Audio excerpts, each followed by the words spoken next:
Hello, you're watching Inside Politics. I'm Anastasia Lavrina. As the US prepares for another Donald Trump administration, one area unambiguously in the incoming president's crosshairs is climate policy. Less than 6 months into his first presidency, Trump in 2017 formally announced that he was withdrawing the United States from the Paris Climate Accord. In this program, we will explore how the United States, as the world's largest oil producer, can transform its energy landscape and lead the global fight against climate change. Will COP29 conference in Baku set the stage for stronger international cooperation, or will political divisions and economic pressures continue to hinder progress?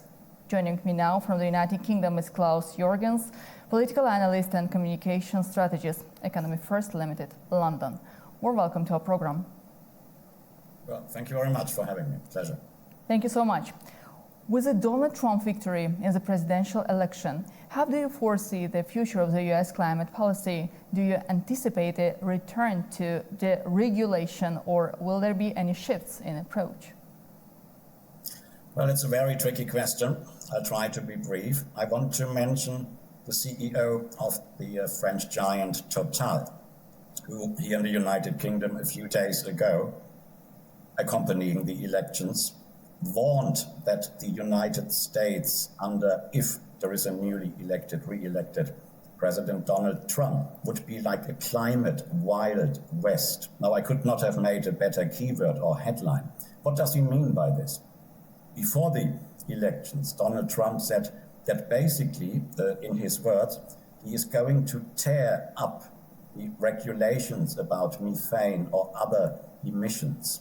Now, I was very surprised that an industry sector giant actually is in favor of solid and strict regulations, the regulatory framework, because Mr. Poacher thinks if all the regulations now are scrapped, the public would actually see a very negative trend and would say this is a negative impression of our industry sector. We want to be clean, we need regulations. Now he is actually saying what exactly like your question, will there be new regulations or will existing regulations even be more cut down? My viewpoint is that the United States actually has a huge opportunity to go green. And actually, many observers overlook the fact that the government actually does provide green tax benefits already. And this is part of the current regulatory framework. Now, if Donald Trump would even try to get rid of green tax benefits, he would make quite a number of enemies in the energy industry sector. So I said on another program the other night, I said, running an election campaign is easy. Once you are elected, the actual problems start. How do you actually implement what you promised during an election? I would say Donald Trump will not shelve the current regulatory framework. I would be surprised if the green tax benefits would no longer be in place by early next year. And it all boils down who will be in charge of the environment in the Senate, in the Congress, and in Donald Trump's very own team. Recently, it was no longer a priority. You mentioned this. We have to be honest. Climate, ever after the Paris Agreement and the decision basically to opt out, was not a number one topic. Make America great again, certainly. But you want to have a clean, green, environmentally great America as well. And I hope that Donald Trump will actually put this onto his agenda. He needs to talk to the stakeholders, the industry, he needs to talk to environmental organizations, and he needs to all of his states, local governors, who will definitely have an interest into combating climate change. So, is the glass half full, half empty? Give Donald Trump the benefit of the doubt once back in office. And I think the US could use its soft power actually to become a climate change leader. Well, Klaus, I can understand and accept the point that United States will try to lead, especially when it comes to the green energy transition, and probably COP29 is a good start, even though Donald Trump is not yet in the White House. But he won the elections and he has the opportunities to bring these changes. But we shouldn't forget that the US is currently the world's #1 oil producer. America is exporting 50% more oil than Saudi Arabia. At the same time, Washington is trying to propel the world towards net zero. Can the #1 oil producer country lead the way on climate?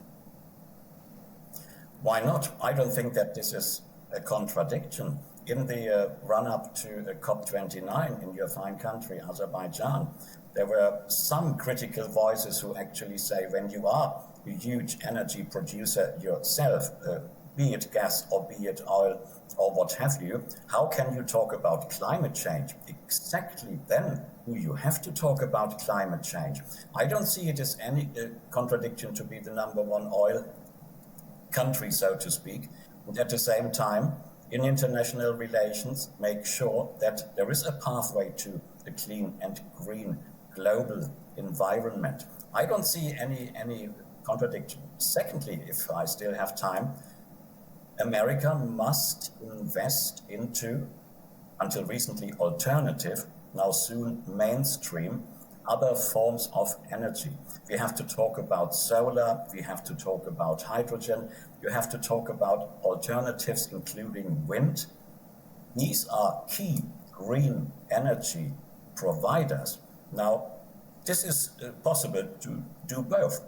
You can be leading in the oil industry, and at the same time, you do have wind and water and solar energy, and on an increasing level, ultimately reaching net zero. I think it is possible. Difficult, but possible.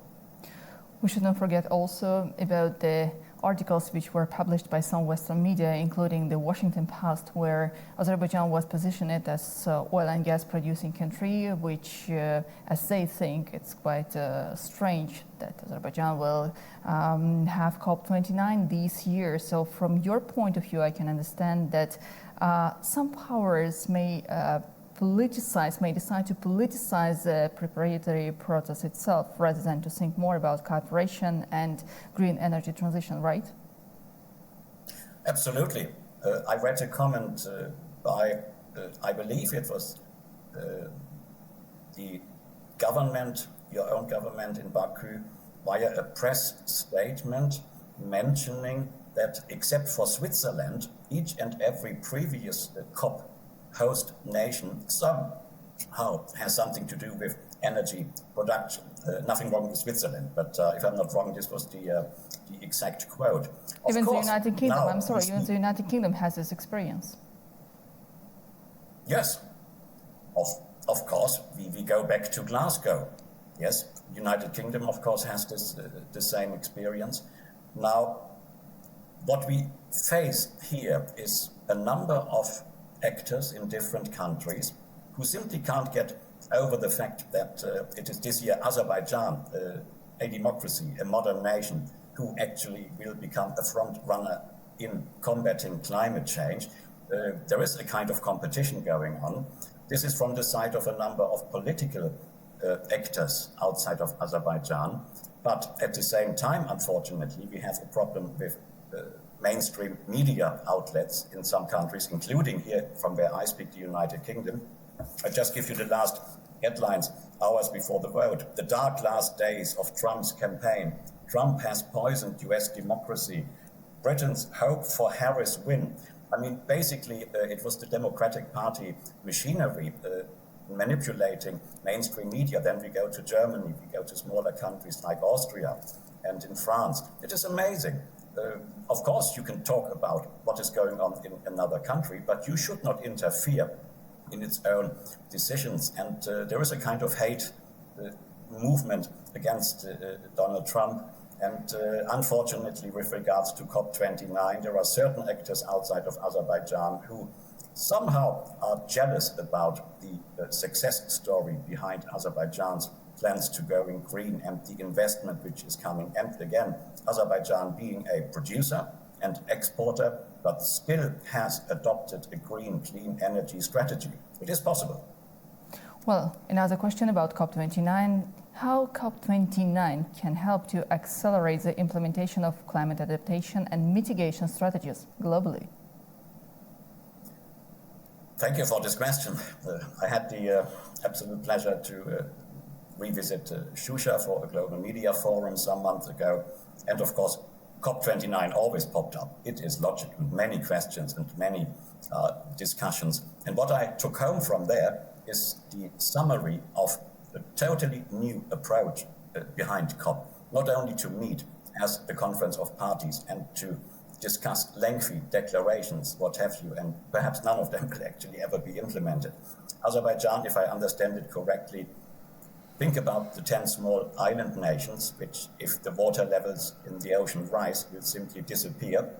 This is the keyword solidarity from your government. Secondly, you not only invite politicians, but you have non-governmental organizations, which is basically the public. Climate change cannot be combated successfully if your nations, any nations around the world, population does not pull into the same direction. You have to convince us, the people, not only to change what kind of energy we use, but to save energy and to make sure it is not only the big topics, but it is about our neighborhoods, zero waste, no polluting at home, trying to have passive housing, use solar energy, anything, what have you.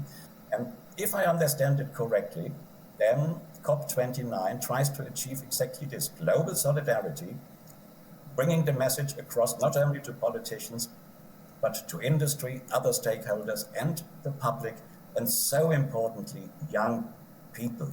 And here we must talk about non-governmental organizations, student associations, what have you. It is really, really important that COP29 changes the way COP operates. If not, we have COP40, COP50, COP60, and nothing will ever have changed. Azerbaijan, I think, embarked on this path to say, let's do it differently.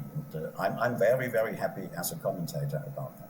Especially because the countries this time are trying to reach the consensus on the key issue, financing, climate financing. That's a very important component if we are talking about the future coordination and cooperation among the countries. Absolutely, Anastasia. Finance just had another meeting exactly about that. Not only choose whom you want to address and get your message across, but you must tell the people who is actually going to finance all of that. So you have to do your environmental impact analysis, regulatory impact analysis about any climate change related topic. And then you have to add the value adding chain to make sure how is our society benefiting if we invest in combating climate change. The money is there in most countries, but some are richer than others. Back to the 10 small island states. Of course, there is no huge budget surplus to all of a sudden invest billions into combating climate change. Of course not. Richer nations must actually come to the rescue, and the money is there, believe me. And it has to be made clear there are tangible benefits if climate change is tackled, and national government budgets must actually take care of that, which brings me back to our first question. Now, less regulation in the US, does it save money? Does it make money? Is it better for the environment? I'm not so certain. At the same time, everybody wants to save money and does not invest into clean, green energies, which is wrong. Only having green tax benefits doesn't make sense. The government must actually invest itself into new technologies, alternative technologies, and how to get away from only the old forms of energy production into more greener, more cleaner versions of it. Now, here in the United Kingdom, we have a new government. It's not about the UK government, what I want to say, but supposedly there is a budget deficit of over 20 billion pounds sterling from the previous government. Now, the one topic which no one wants to talk about anymore is climate change, because the people actually feel the pinch.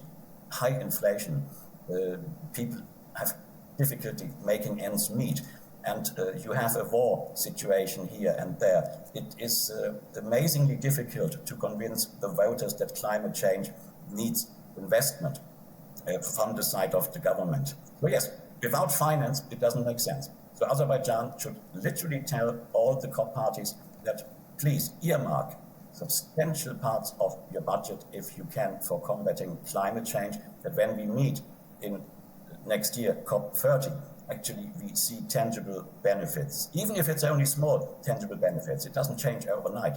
But a first step should be taken. Yes, finance, the key. Yes. Right, just to remind, in March 2021, on the way to COP26 in Glasgow, the United States and the United Kingdom made a joint statement agreeing are working together in the fight against climate change.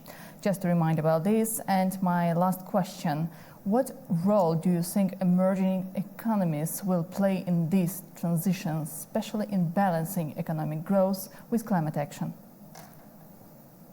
Well, this is the way out for emerging markets, because if you are an emerging market, of course, you want to make money. You want to have a functioning economy and change your status from emerging actually to a fully functioning market economy with all the benefits. And in order to achieve this, you should not invest in energy resources which perhaps are no longer the best solution, but you must find ways to transform your own economy into a green economy. It is about finance, I know, but first of all, you have to have a change of mind. If it's not a priority in a country, state number A, because, we don't have this problem, we have other problems, we have education, we have schooling, we have nursing, we have old age pensioners' benefits, the regular run of the house of policy making in any country. So climate change in some countries is still a new topic, in the emerging countries in particular. Now, using COP, again, I come back to this model COP29, using COP to convince your own stakeholders, plus the electorate, plus industry, that going green actually brings benefits to the economy, creates employment, and much more importantly, keeps people in employment. Hence, they can invest, they can buy, they can spend their money. Yes, I could go on for hours and then you would cut me off. But it's not only about the United States or about Germany. Yes, right. It's a global approach.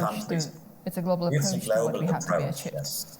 And, right, Klaus. I think the word solidarity is here what should come out most of all. Right, and no one should be left behind. That's a motto which should be followed by all governments. Well, Klaus, thank you so much for being with us today. Unfortunately, we're running out of time. Therefore, we have to conclude. Thank you so much. Thank you very much. Thank you. Thank you. Just to remind you, watched Inside Politics. Stay with us and see you in the next edition.